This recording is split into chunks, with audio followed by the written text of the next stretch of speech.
C'est vraiment le procès de l'agriculture industrielle. Aujourd'hui, je crois que ce qui est en jeu, c'est qu'on soit capable tous de convaincre, en particulier les paysans.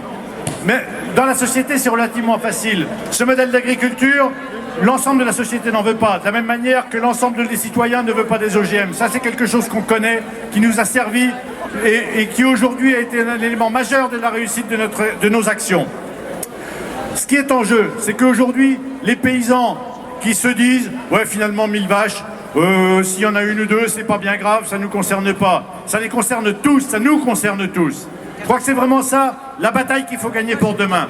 C'est que partout dans les campagnes, on fasse prendre conscience que ce modèle d'organisation agricole aujourd'hui, non seulement il contribue à liquider les territoires, mais il contribue y compris à liquider les paysans qui se croient épargnés. Je crois que ça, c'est vraiment un enjeu majeur. Alors, je voudrais féliciter tous les organisateurs de cette brillante réunion. Et difficile d'intervenir après le groupe qui s'est produit, qui a quand même bien chauffé la salle. La barre est assez haute à reprendre. Et puis je crois quand même qu'aujourd'hui, cette mobilisation, elle s'inscrit dans une lignée. La Confédération paysanne a bientôt 30 ans. 30 ans de lutte incessante pour qu'une autre agriculture existe. 30 ans pour que, enfin, on finisse avec ce modèle qui aujourd'hui favorise toujours les plus gros et liquide toujours les plus faibles. Donc nous terminerons, je crois, par celui qui est parmi ceux qui ont construit la Confédération paysanne, mon cher Yves, et une parole particulière. Moi je me souviens, j'ai des souvenirs émus, j'étais jeune à l'époque, hein, mais je me souviens très bien des premières rencontres que j'ai faites avec Yves, et c'est ceux-là, je crois qu'on doit quand même les saluer particulièrement, ceux qui ont pris conscience très tôt que le modèle agricole qui nous avait été imposé dans les années 50-60, il fallait rompre avec ce modèle parce qu'il nous entraînait tous à la perte. Donc voilà, nous sommes un peu moins jeunes maintenant, mais rendons malgré tout hommage à ceux qui ont su construire ce combat. Voilà, bravo, et on continue, on lâche rien. À bientôt. Merci Philippe, maintenant je laisse la parole à René Loise. Bonsoir à tous. J'arrive de la Bretagne centrale, de la Bretagne où on la monte souvent de l'extérieur comme le temple du productivisme. Cette zone qui a abîmé notre environnement, mais qui a aussi abîmé nos emplois. Ça fait 1 an que j'ai quitté le métier de paysan et lorsque je me suis installé, il y avait 175 000 fermes en Bretagne. Actuellement, j'ai quitté le métier et il reste 33 500 fermes en Bretagne et on dit effectivement que l'agriculture crée de l'emploi, crée de la valeur ajoutée, crée de la richesse. Et c'est dans cette zone qu'il y a 2 ans, le ministre de l'Agriculture, Stéphane Le Foll, est venu. C'est dans cette zone en Bretagne que le ministre de l'Agriculture, Stéphane Le Foll, a cédé aux producteurs de porc en leur octroyant comme assurance revenu l'arme extraordinaire qu'est la méthanisation. Si la méthanisation est un merveilleux système qui peut fonctionner lorsqu'il est maîtrisé, lorsque ce système est adossé aux fermes les plus grandes, aux fermes qui n'ont pas respecté l'environnement, eh bien on ne nous fera jamais croire que la méthanisation peut diminuer la quantité d'azote dans nos fermes et sur notre littoral. Je dois d'abord dire que quand on met 100 kg d'azote dans un méthaniseur, il sort plus de 100 kg à la sortie. C'est clair que l'outil méthanisation, c'est le moyen d'injecter de l'argent de l'extérieur, c'est-à-dire des contribuables, pour subventionner un système qui n'est plus capable de produire par lui-même et de se pérenniser. Donc c'est clair qu'aujourd'hui, on est au rythme de 50 à 60 méthaniseurs par an. C'est là que dans nos zones en Bretagne, on va réaliser la moitié des méthaniseurs, soi-disant pour régler le problème de l'environnement, alors qu'on est en train de mettre en place des fermes hyper capitalistiques qui ne sont plus reprenables par des jeunes agriculteurs. Je dois dire aujourd'hui que sur la moyenne des méthaniseurs qui ont été réalisés en Bretagne, on a donné 380 000 € de subventions par méthaniseur et on veut nous faire croire que le système industriel, c'est le système le plus rentable. Ça, on ne peut pas l'accepter. Et concrètement, je vais aller plus loin. Je suis élu régional depuis 4 ans. Je vois les dossiers passer tous les mois. Jeudi prochain, nous aurons encore 6 dossiers avec une moyenne de 100 000 € de subventions par dossier. Alors vous allez faire le calcul plus rapidement que moi. Sur 26 millions de budget de l'agriculture au Conseil régional, 50 gros producteurs vont absorber 20% du budget agricole chaque année.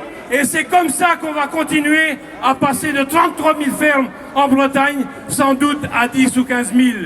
Et quand effectivement on va encore plus loin, on se rend compte qu'on a mis en place un système qui va aller vers une concurrence d'usage des terres agricoles. Il faut savoir que actuellement les outils qui sont mis en place, c'est des outils qu'on met entre 150 à 200 hectares de culture pour produire de l'énergie. C'est pas avec le pipi de cochon qu'on fait de l'énergie, mais c'est avec du carbone.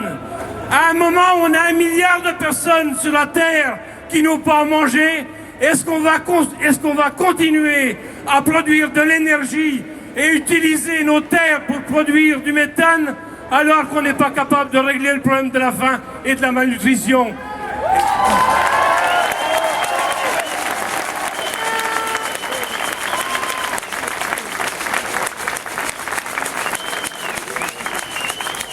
Et je voudrais terminer par une chose qui est quand même claire. Chaque année, on importe simplement dans notre région 2,5 millions de tonnes de soja pour nourrir les productions intensives. Et si on continue au rythme qu'on est parti, eh bien on devra augmenter nos importations massives de produits des pays du Sud pour maintenir soi-disant le potentiel de production et utiliser nos terres pour produire de l'énergie. Ce système-là, on n'en veut pas. La seule chose qu'on peut mettre en place et qu'on doit mettre en place, et c'est là justement qu'il y a convergence des luttes, en ce qui fait ici à Amiens, dans la Somme, ce qui se fait dans d'autres régions, en France, en Europe et dans le monde. Nous devons lutter partout contre l'agriculture industrielle. C'est l'agriculture qui tue des emplois, c'est l'agriculture qui abîme l'environnement, et c'est l'agriculture qu'on ne peut pas accepter pour la santé. Et je terminerai une chose, en tant qu'ancien paysan, je dois le dire, il y a des aides à l'agriculture qui sont des aides toxiques. Il faut arrêter aujourd'hui de subventionner les systèmes qui ne tiennent pas la route. Les aides à l'agriculture doivent servir l'agriculture paysanne et familiale, mais pas l'agriculture industrielle. Merci.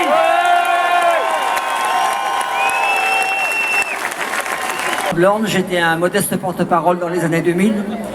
Et quand Marie-Noël nous a proposé à tous les anciens porte-parole d'intervenir en cette fin de journée, je me suis dit, tout aura été dit ou presque. Alors j'ai cherché dans mon passé militant, parce que j'ai quand même quelques années de militance, j'ai retrouvé un chant que l'on chantait à l'époque où j'étais au MRJC. Je ne sais pas s'il reste encore des jeunes du MRJC. Ça remonte à 4 décennies quand même. 4 décennies, c'est un chant qui s'appelait l'Estac. Je ne sais pas si vous la connaissez. L'Estac, on ne trouve pas ce mot dans le dictionnaire. L'Estac, on pourrait le définir comme un obstacle qui se dresse devant ce qui empêche le bonheur de l'humanité, ce qui empêche la réalisation des hommes. Et à toute génération, là, tous ces porte-paroles ont eu des estacs à régler. Aujourd'hui, c'est la ferme des 1000 vaches, mais avant, il y a eu les OGM, il y a eu la vache folle, il y a eu l'encéphalite, il y a eu le poulet à la dioxine. Il y a eu énormément de problèmes à régler. Chaque porte-parole a eu des choses à régler différemment. Et ces choses n'ont pu se régler que par l'action collective. Ce qui veut dire que la Confédération paysanne a rempli son rôle d'acteur citoyenne et paysanne, mais qu'elle a eu aussi besoin de toutes les autres forces pour régler ces problèmes. Et nous avons marqué beaucoup de points. Sur les OGM, sur l'interdiction des hormones sur la viande bovine, sur l'hormone laitière, on a gagné des points décisifs qui montrent que le combat collectif est important. Alors le chant que je vais reprendre tout à l'heure, les stacks, les paroles sont simples. Si nous tirons, elle va tomber, ça peut s'appliquer à la ferme des 1000 vaches. C'est sûr, ça ne peut pas durer.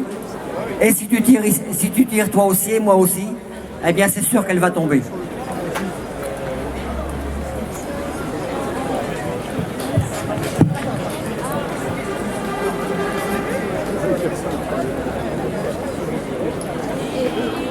Alors c'est ma guitare des 20 ans aussi, je l'ai dépoussiérée.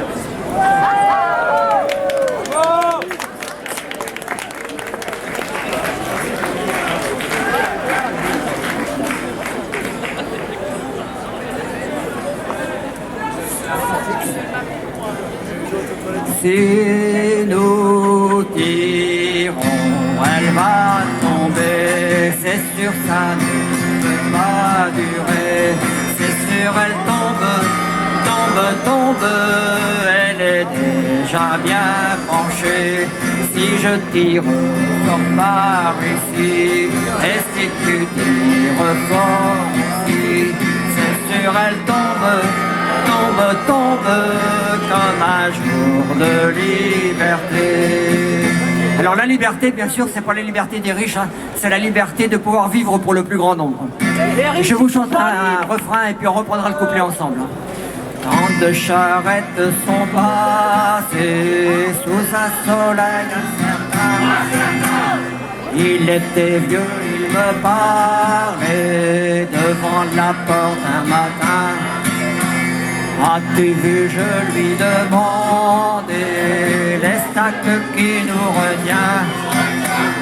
Si nous ne pouvons le briser, jamais nous n'irons plus loin.